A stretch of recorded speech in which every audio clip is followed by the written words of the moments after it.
Thank you for tuning in, ladies and gentlemen. You are now watching WEETV.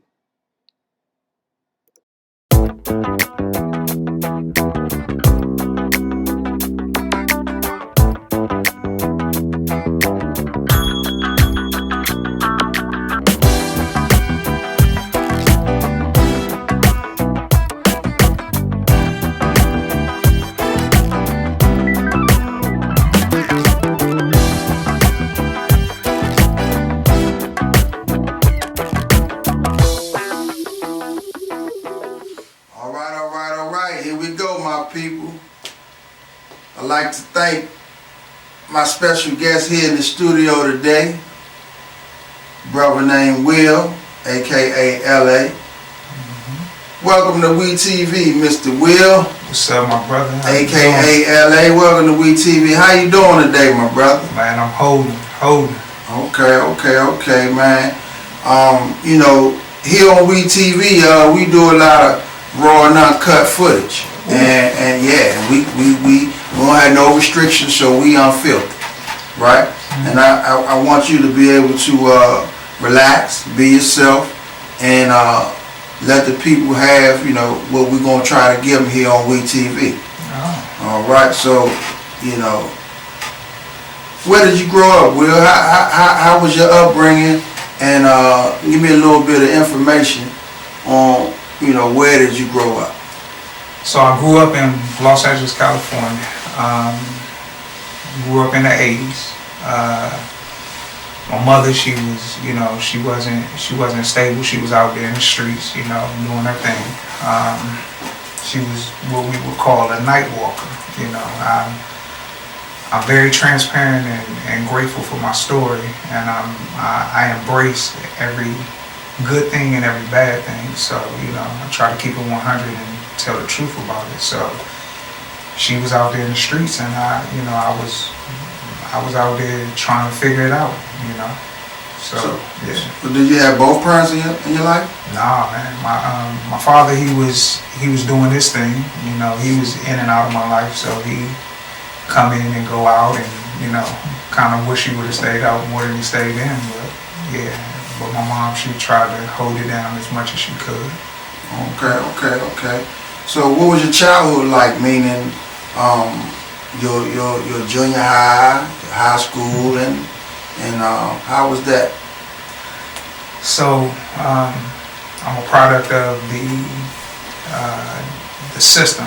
I grew up in group homes and foster homes, and never really did the high school thing. I would drop out, or I would, get sent from group home or foster home to foster home. Gangbanging became my friend, and yeah, man, that's how I flowed. I was out on the street, So high school, I never really went until my maybe ending of my 11th grade year and 12th grade year. I actually completed high school. Okay. Unbelievable. So going into a little bit of the childhood that you just discussed, without going in full detail, and we're not condoning any type of violence or anything like that. I heard you mention something about gangbanging, so it was gang violence in Los Angeles, California. So what gang did you affiliate yourself with? So not being active, I was from neighborhood Rolling 20s, the 7 block. It's a blood gang in California. Lauren Miller Park was our park. Yeah, my big homie Ice, rest in peace. He was an OG around the hood, and my play father Dino 007. They call him Rooftop Dino. He took me in when the group home would let me go out.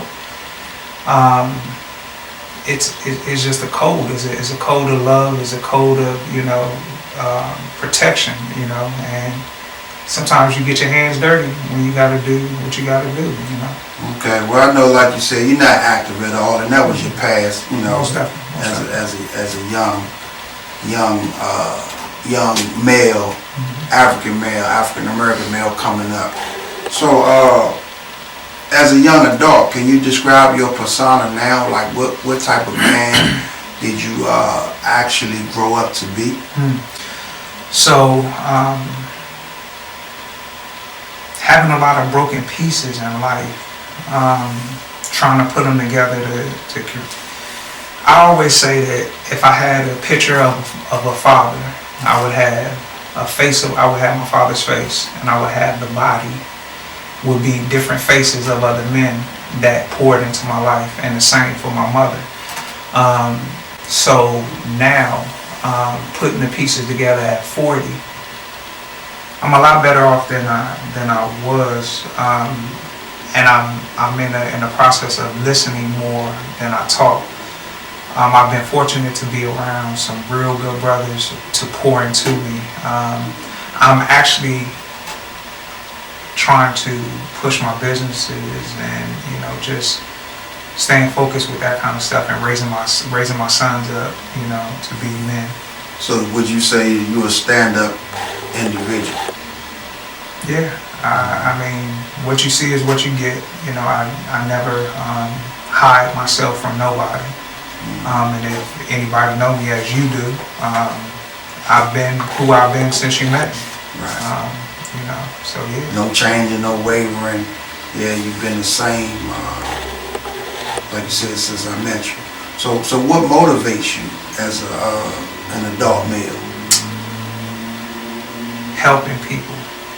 Helping people is a very big part of my life. Making people laugh, having fun, just living life with no reserve. I try to be the life of the party, and I get motivation from seeing people happy or seeing people having things. Any negativity or anything negative about yourself that you would change if given a chance? That's a tough question, because I can relate this back to the Bible. A lot of times people they look at their past and they're crucified for the stuff that they had to become to be the people in life that God maybe want them to be, or transition them different. So I don't say that I would change much. I think I would, if I could do anything, I think my anger, my temper, is under a lot more control now than in the past. So that's something that I constantly work on, not flicking out or flipping off. Well, that's good. That means that's you had a lot of growth growing up. So as an adult now, what advice would you have for your younger self? Sit down, shut up, and color. Yeah, that's good, right? That's real good. We're gonna move along with the chapter of the skating. So, your introduction to the skate life, skate culture, skating. Well, what year was you introduced to the roller skate that you can remember? Man, I think it was the early 2000s. It had to be like maybe 2003, 2004, something like that. Can you remember when, where, and how, and who that got you involved in roller skating? All right, so I'm from Cali, so let me break it down so it can forever and consistently be broken. Mm-hmm. I did not start skating in the DMV area. I started skating at a place called World on Wheels. They reopened it. What I used to do was I would hustle money up from the swimming pool, which is called Pico Pool. I would hustle the little white kids out of their money, swimming against them. Go to the swap meet, get me something to eat, and then I would go to the bowling alley, and the World on Wheels, it sits on top of a bowling alley. So I would let my buddies go in first, and they would go and open up the door by the bathroom. And then if anybody knows about World on Wheels, you sneak in through through the bowling alley. Okay. So I was going there for the girls, but when I really started wanting to skate was in DC, and I was going through a very, very, very traumatic time in my life, and I remember going through my divorce, and I think I skated every day. What rink was that you said you skated every day? A rink that they won't let me come in no more. But I mean, that's neither here nor there. You right? know what I'm saying? Bless their hearts, but you know, I don't even really want to give them no shout out. But I mean, you know, curse of skating ring. Dirty mother. What they about to make it? So I started at Christmas. I got it. So that's okay. So that is when you realize, you know, that you had a passion and knack for skating. You know, coming from Cali, and you know, attending Crystal Skate. No, not really. I think I liked skating because it was a freedom for me. But I think the passion came from this one guy. He skated with the Dream Team. I can't remember his name, but I had got cool with Soul, Paul, you know, who else? What was his name? I got real cool with them brothers because they were on fire. Like, I mean, they were killing it. And I wanted to skate with them because I was like, man, let me join the skate club. This Bama told me that I wasn't good enough. Man, that thing broke me down. But it built me up too, because then I put more emphasis and detail in learning the craft of skating and learning the craft of the DMV, you know, style.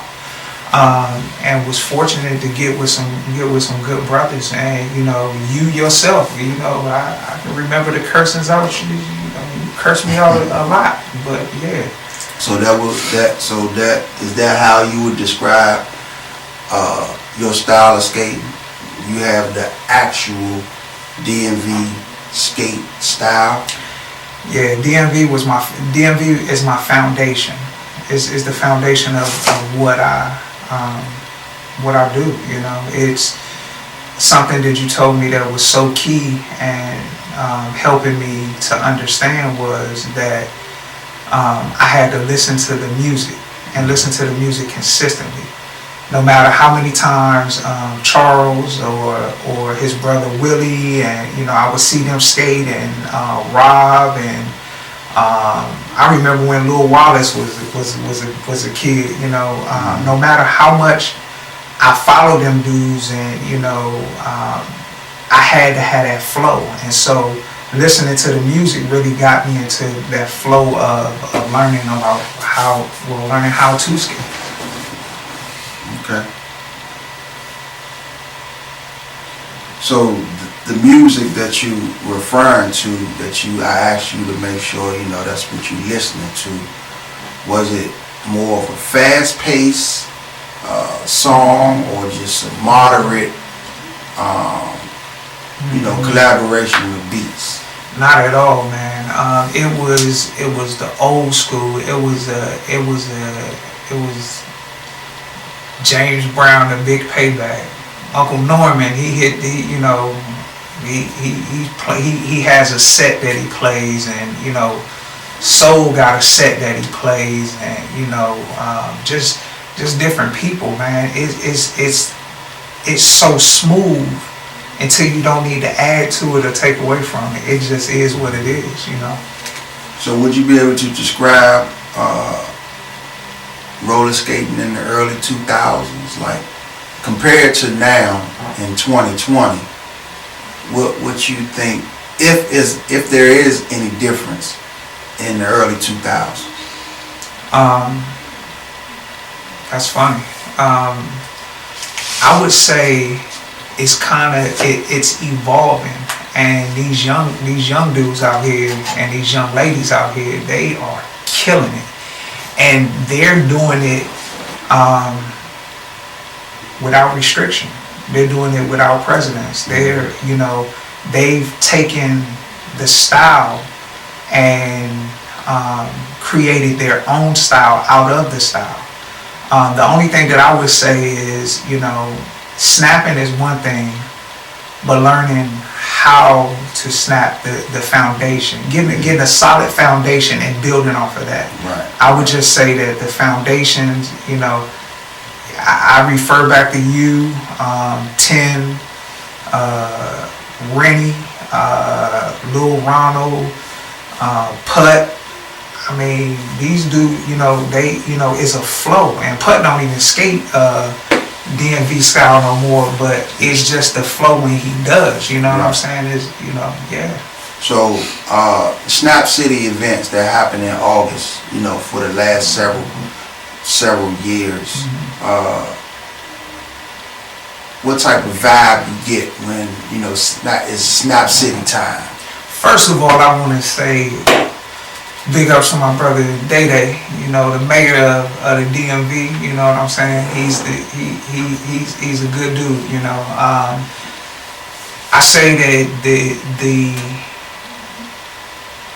my prayers is that he sees the fruits of the labor that he puts into Snap City, and people really pay attention to it, and just the DMV just support our people and our style. It's growing. We got people in New York, New Jersey, in Camden. Like, we got Paul out of Atlanta. This dude, he comes and just does his thing. It's just the love. I see there's a lot of love there. There's a lot of love. Did you make it to the Capital Skate Fest that was held in Washington D.C. At the D.C. Armory? Yeah, that was real good. Saw a lot of older people there. People that I didn't know. I saw the love. I saw the camaraderie. I saw through the eyes of people that couldn't do what they used to do, but I really seen the love that everyone had, man. That event, big shout out to everyone that put that together, and Felicia, sister out of Cali, that's my sis, and the United Skate, everybody that has something to do with that, for bringing that to the DMV area and actually bringing everyone together. That was beautiful, man. It was very beautiful. So do you know of any misconceptions that floats around in the skate culture at all? So I fell in love with skating because skating saved my life. So I try to stay away from the drama. I try to stay away from the, worrying about what the DJ's playing, or, who's this or who's that. Man, to be honest with you, man, I don't care. Look, I put my 8 wheels on. I put my ceramic bearings in my skates, and I kick it, man. I have fast bearings, so I ain't got to deal with the BS. Yeah, they consider that the politics, so you stay away from politics. Yeah. Now what I will do is I'll call a spade a spade. If you full of BS, I'm gonna call you out. And I was gonna ask you that. How do you deal with the fakeness in the skate culture? Oh, I call you out. And I'm not real popular with that. It's people that hate on me that I've literally put groceries in their house, when I didn't have it, looked out for their family, paid their way in skate rinks, and these are the same people that would, that openly stab me in my back and come shake my hand. But guess what?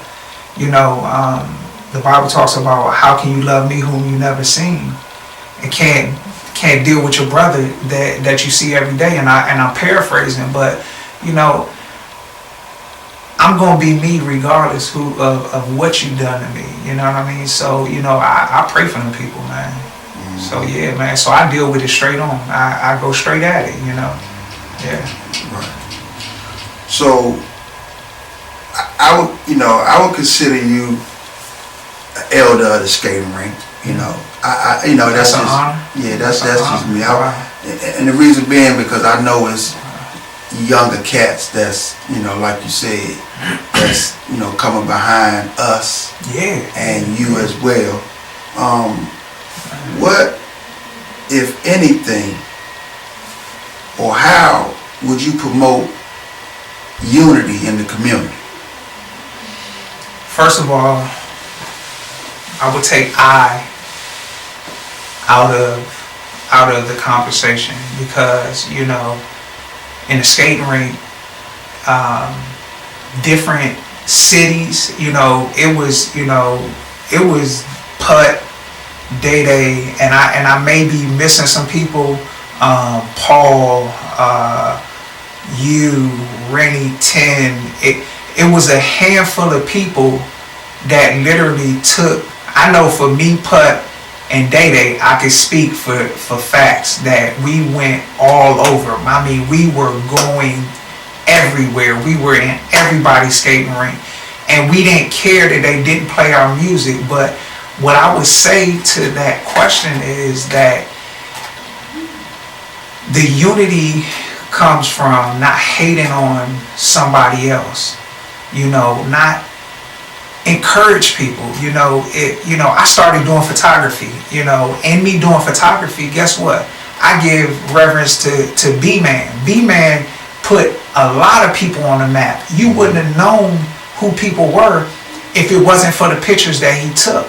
You know what I'm saying? It's dudes like that. It's Kappa Chris, right, out of I think he's out of New Jersey. But it's dudes like that you know, like really paved the way for, you know, for the younger generation. I think that to pull us all together, it would take for us to just let bygones be bygones, let the past be the past, and move forward for the future. Because my son, I'm trying to teach him how to skate, you know. Right. So you got another generation coming behind you. Most definitely. Good, clean fun to introduce your son to, right? Man, for sure. Yeah. It's a brotherhood. Right. You know, with my skate brothers. You know, I skate with Royal Flush. You know, one day we were riding and Putt said, "Man, we need to put a skate crew together." I'm looking at him like, man, I was a midnight roller. I see all these other dudes. They jump from skate team to skate team to skate team to skate. I'm like, man, I'm not gonna be that guy. And you know, the way he presented it, it was a brotherhood. You know, me, Putt, Travis started off, and then you know, Brian came in, and you know, Little Man came in, and you know, we got a woman in the skate ring. You know, she was a midnight roller. You know who I'm talking about. Go ahead and say it. Go. You know who. Sharon, man, that's your sister for life. You know, Sharon on here on WEETV. She'll be on here. So yeah, man, it you know, that right there kept it flowing. Man. Well, give me a great memory of you being a midnight roller. Oh hell. Just give me one good midnight roller memory. Nigga, if you let somebody else on this wall,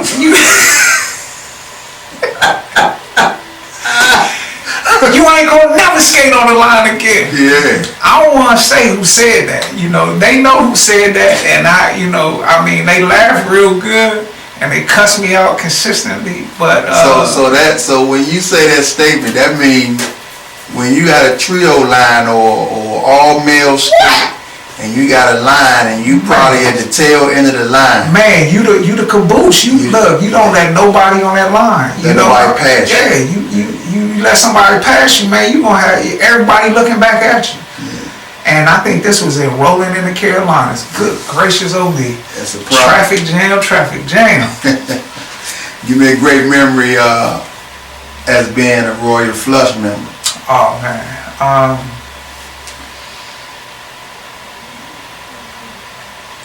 I don't think they know how important my birthday was to me, because I never really celebrated, you know, because I didn't have nobody to celebrate me. And, you know, for them brothers to, you know, celebrate me, yeah, we ate, you know, it was, you know, a little meal and stuff like that.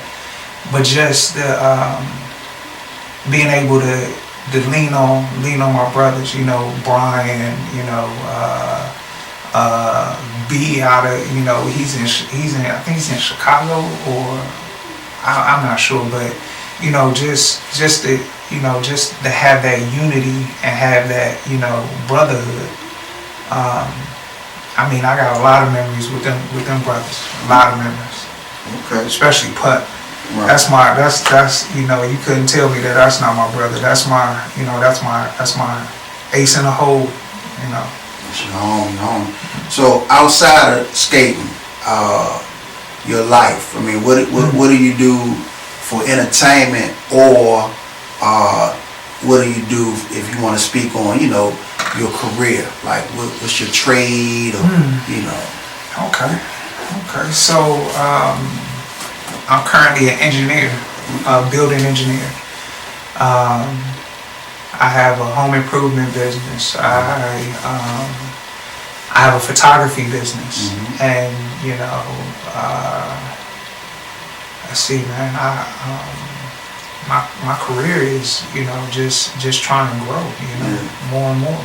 Well, it seems like you you know, a jack of a few trades, so that's good, man. You're a productive citizen, you know. You know, especially something like you're saying, coming from the LA gang culture, you know, like you said, that's in your past, and you're not an active member, but, you know, you're a stand-up guy, and today to be able to have several trades, and I would say skating, I would add that to your trade, you know, because that's... Oh, I had the skate shop too, remember? Oh, yeah, the skate shop. Oh, well, it was, you know, selling skates and t-shirts and wheels and burns and shoestrings. I still got connections too, so just letting y'all know that. Just letting y'all know. If you need it, I got it. I can get it. Yeah, man. So I think, you know, everything that you've been doing, you know, with the skate community, I would say, you know, you always was for the greater good. Almost definitely. You know, and so if you ever do, and you finally decide to put down your skates. No. You know, so what would you like the people to remember you by? Or remember about you? Being the guy that made you laugh when you were sad. That was willing to give, you know, his last. And just, you know, just an all-around cool guy, you know, just, you know, trying to learn from different styles, and, you know, just wanted to be remembered for